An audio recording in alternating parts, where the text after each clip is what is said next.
The moment my own daughter looked me straight in the eye and said I was too old and embarrassing to travel with her, she had no idea she'd just sealed her own fate. I'm standing here at Gate 47 of Miami International Airport holding a boarding pass that my daughter Sarah will never see coming. Little did she know, while she was busy posting those fake photos from our family trip on Instagram, photos that never happened, by the way, I was already 6,000 miles away, living her dream vacation without her.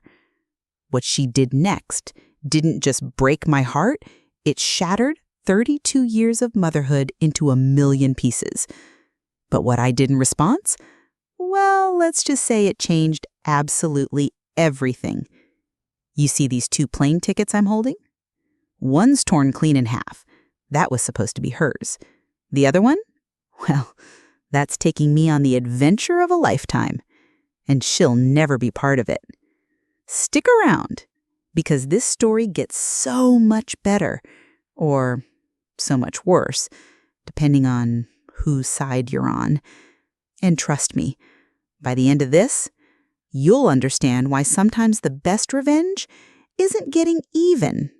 It's getting everything you ever wanted. Let me take you back to where this nightmare began 3 months ago, when I foolishly thought I was planning the perfect mother-daughter bonding trip. My name is Margaret. I'm 58 years old, and up until recently, I thought I knew my daughter. I worked as a registered nurse for 35 years, saving every penny I could while my husband battled cancer.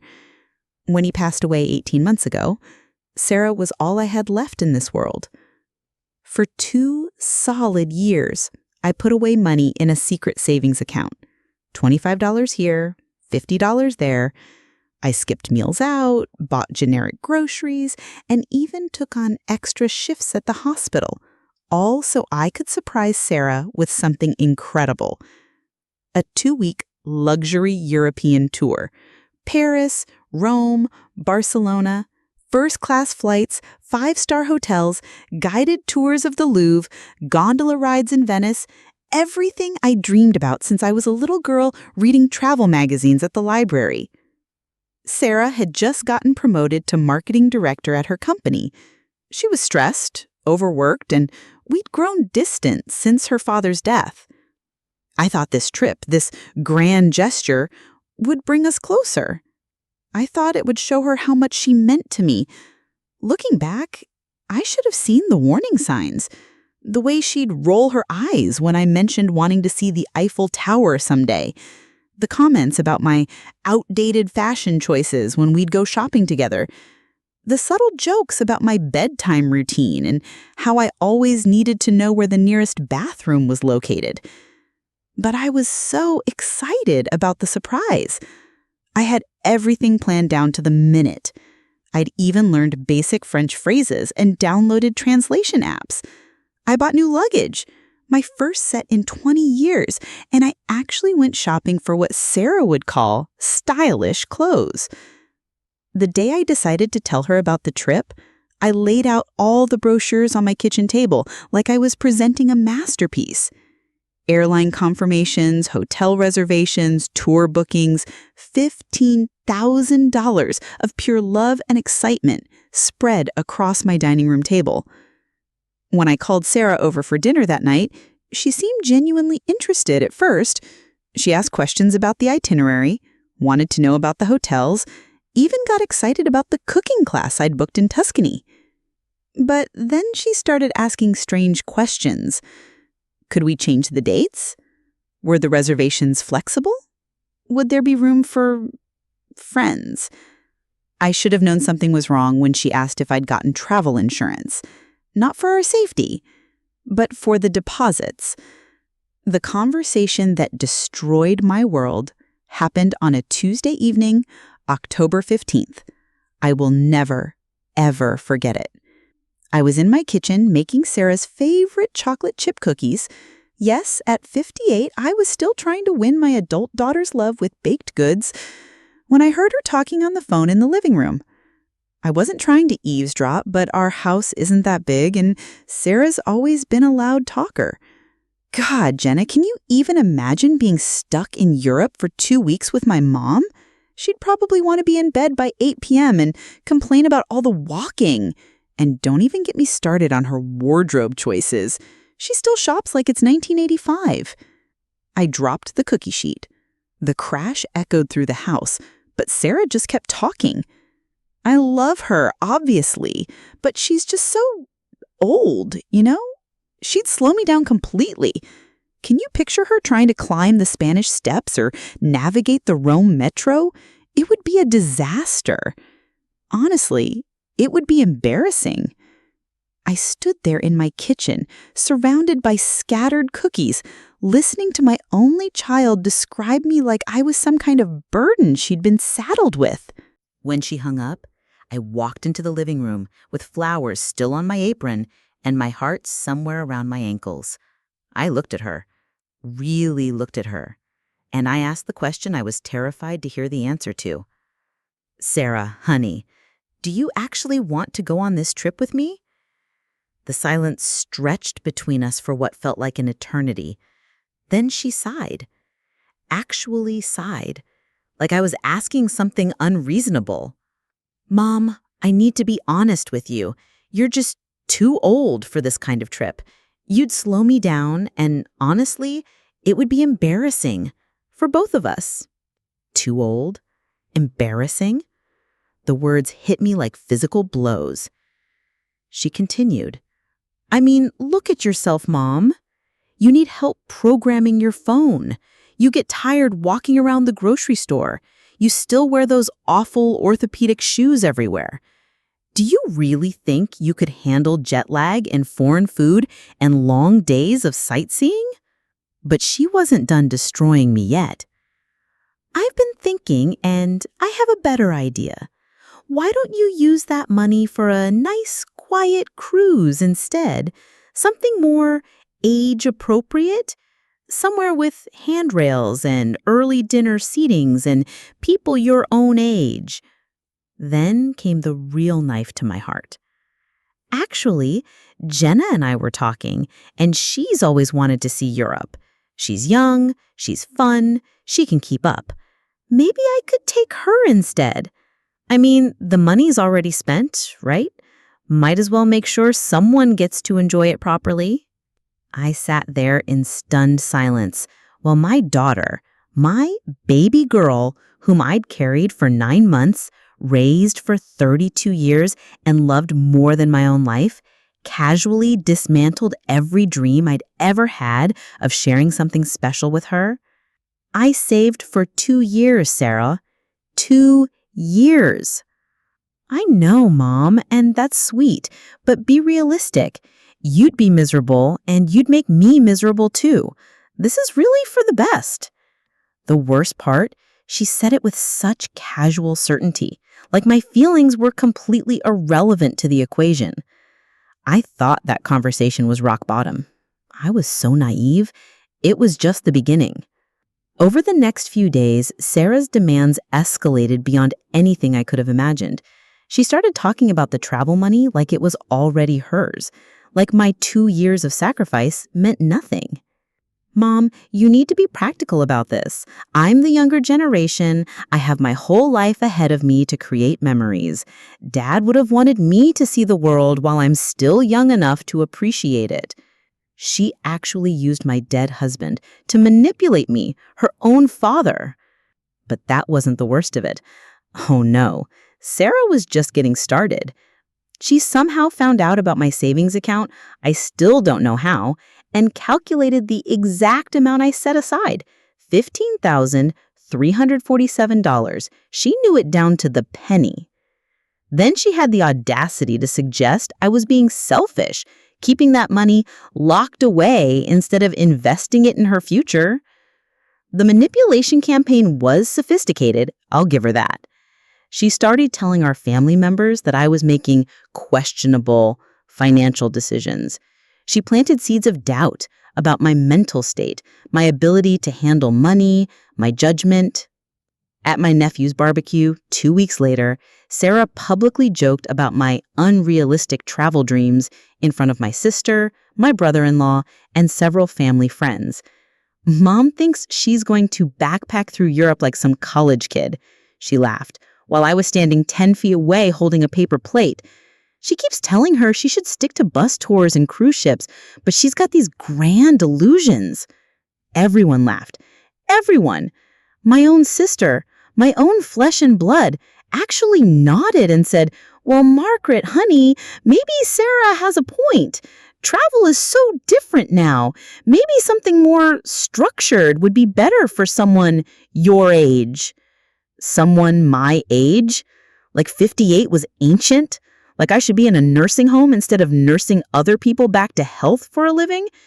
But the absolute final straw came 3 weeks later when Sarah showed up at my door with legal documents. She left it on my kitchen counter while she used the bathroom, and something inside me just snapped. I opened her messages and found a group chat with her friends titled Mom Problems. The messages were illuminating. She's still going on about that stupid Europe trip. Like, does she not own a mirror?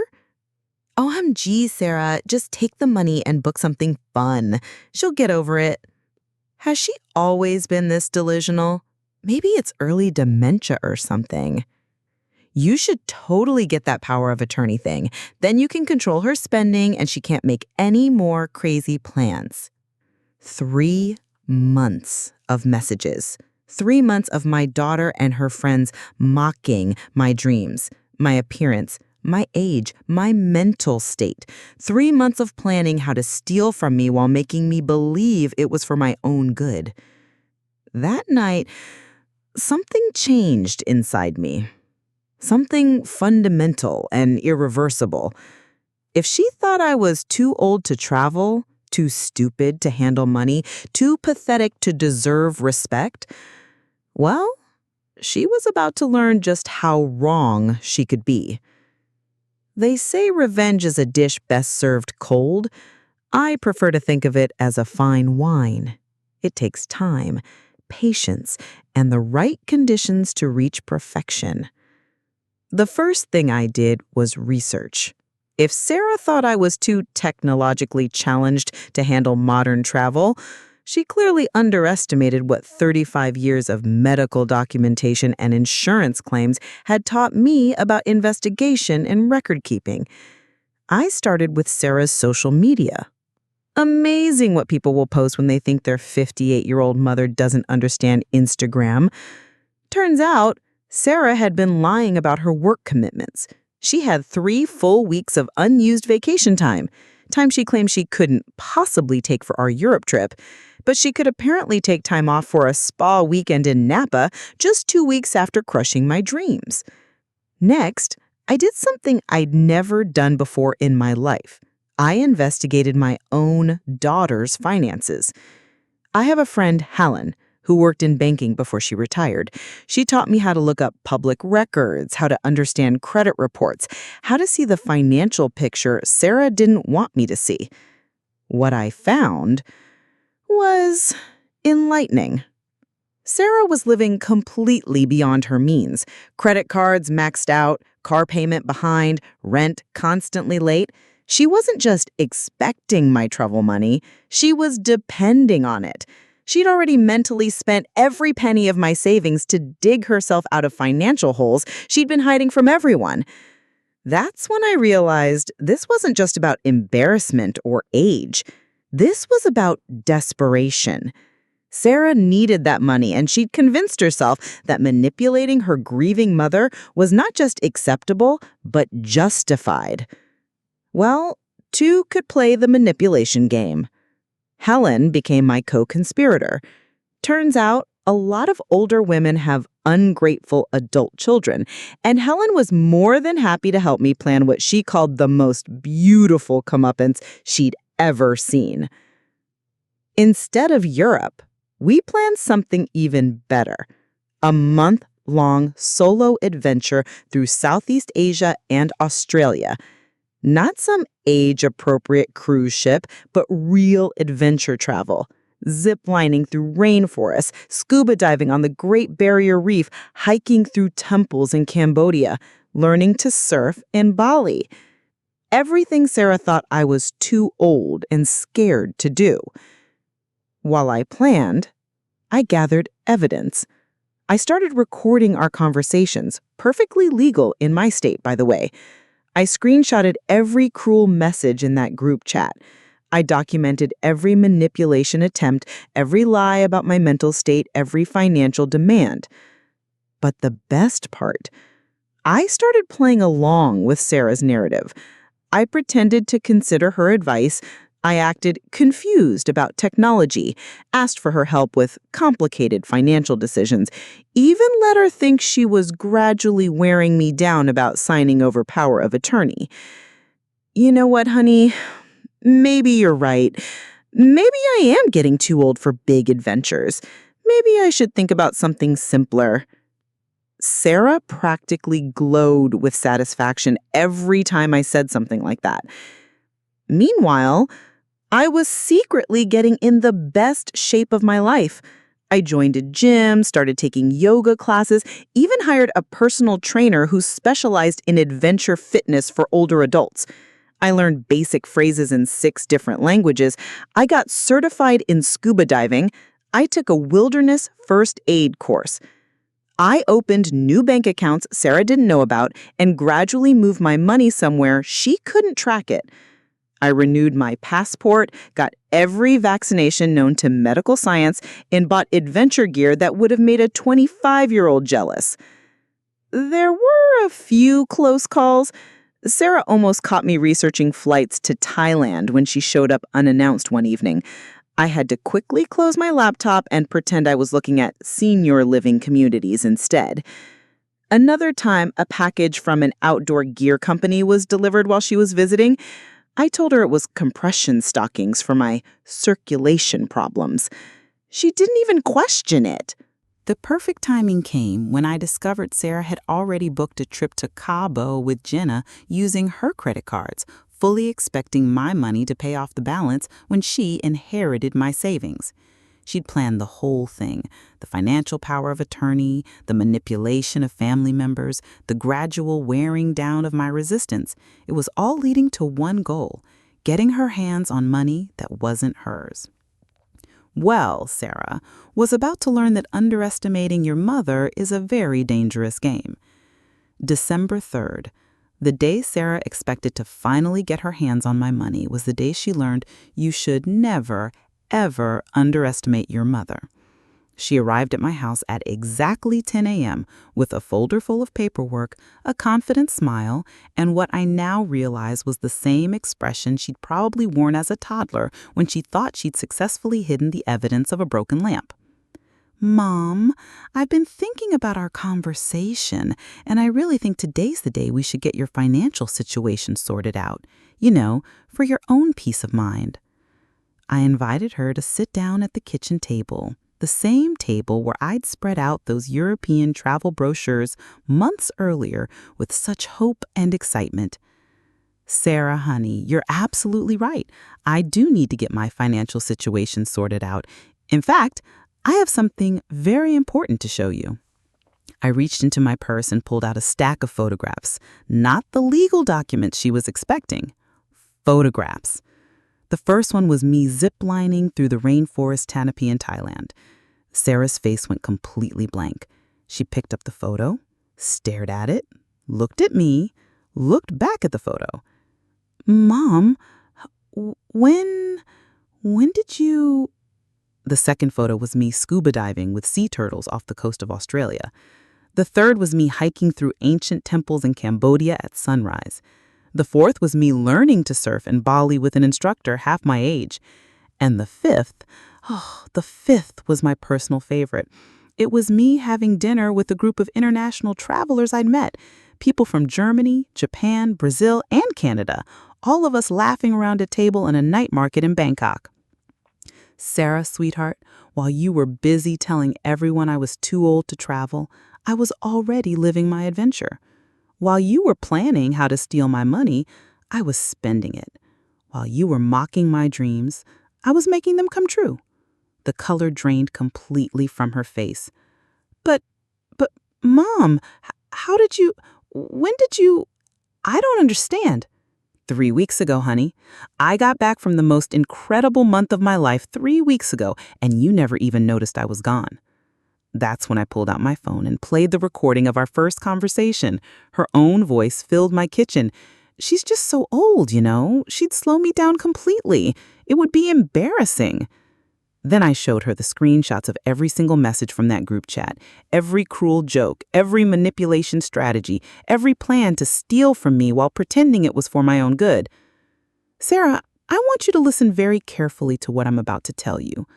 While you were posting fake stories on social media about our upcoming family trip, a trip that never existed, by the way, I was ziplining over waterfalls in Costa Rica. While you were telling Aunt Linda that I was having memory problems, I was learning to scuba dive in crystal clear waters off the Great Barrier Reef. While you were researching power of attorney documents, I was hiking solo through temples in Cambodia, something you said I'd never have the courage or stamina to do. And while you were booking that little Cabo getaway with Jenna, assuming you'd steal my money to pay for it, I was spending every single penny of my savings on the adventure of a lifetime. Sarah just sat there, mouth open, staring at the evidence of everything she'd underestimated about me. But Mom, what about the money? What about the power of attorney? What about showing your mother some basic respect? What about treating me like a human being instead of an embarrassment? What about not lying to my face while planning to rob me blind? That's when the backpedaling started. Oh, it was pathetic. Mom, I wasn't trying to steal anything. I was protecting you. I was worried about you making bad decisions. I love you. Sarah, do you know what being too old really taught me? It taught me that I'm too old to waste time on people who don't respect me. I'm too old to let anyone make me feel small, and I'm definitely too old to let my own daughter manipulate me with fake concern and emotional blackmail. The travel money is gone. Every penny. I spend it on the most incredible adventure of my life, and I have zero regrets.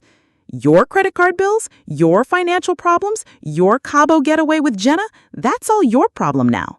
Oh, and Sarah, I'm selling the house. I'm moving to Costa Rica permanently. I've already put a deposit down on a beautiful apartment in a retirement community there. Turns out, those people my age you were so dismissive about, they're incredible. They're adventurous and fun, and they treat each other with respect. That's when she completely lost it. The tears, the accusations, the desperate attempts to guilt me back into being her financial safety net. You can't do this to me. I'm your daughter. You're supposed to help me. Dad would never have. Don't you dare bring your father into this. He taught you better than this, and you know it. He would be ashamed of how you've treated me. You want to know what's really sad, Sarah? I would have given you that money freely if you just asked honestly, if you treated me with love and respect instead of manipulation and cruelty. But you chose to see me as weak, stupid, and disposable.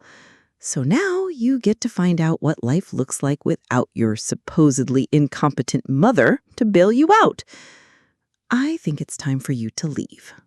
6 months later, as I write this from my beachfront apartment in Costa Rica, watching the sunrise over the Pacific Ocean, I realize this story was never really about revenge.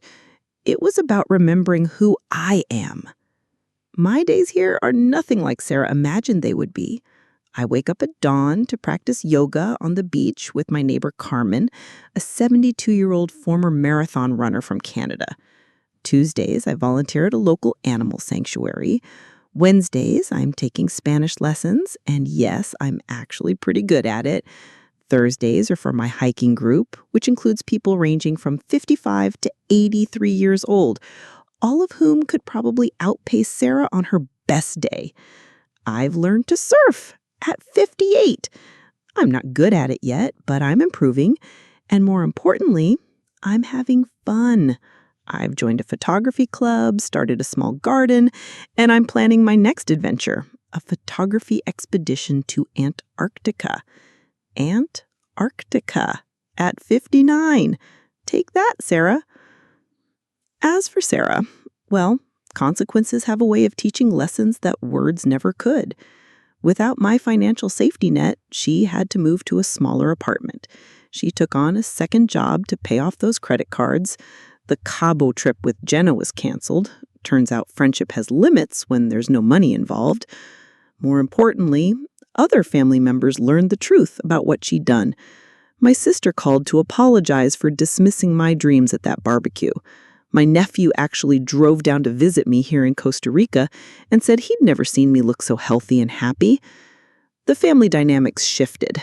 People started seeing Sarah differently when they realized how she'd manipulated and lied to everyone, including them. But here's the thing. I'm not angry anymore. I'm grateful. Sarah freed me from the obligation of supporting someone who didn't respect me. She pushed me to discover strengths I never knew I had. She forced me to stop waiting for permission to live my life.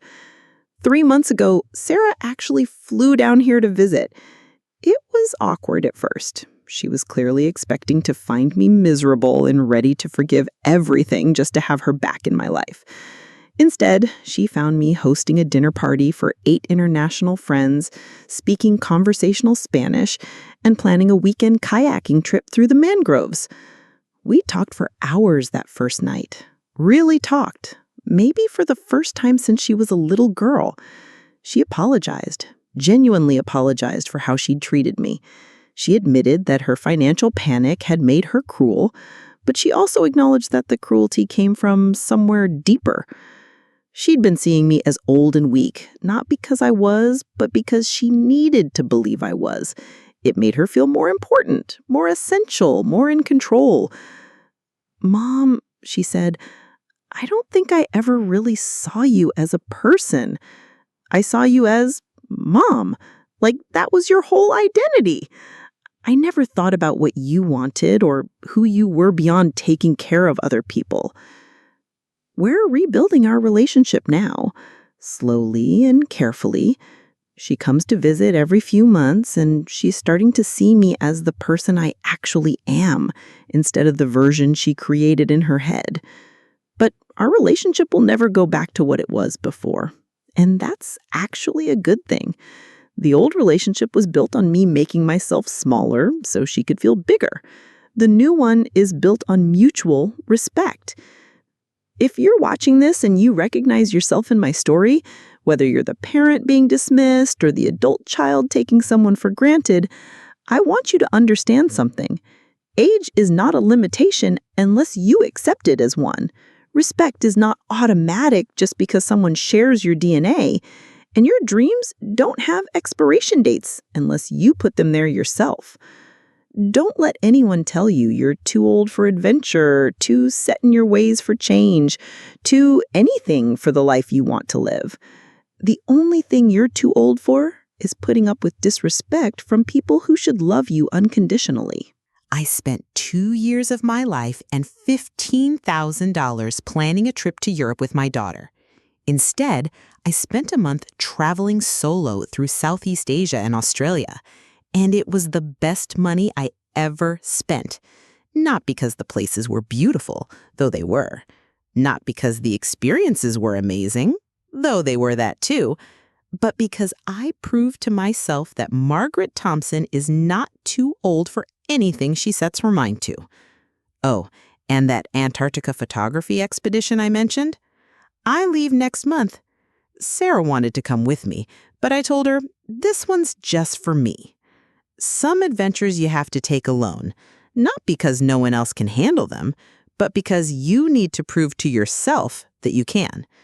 Besides, I've made friends with this incredible woman named Elena, who's 67 and has been to every continent.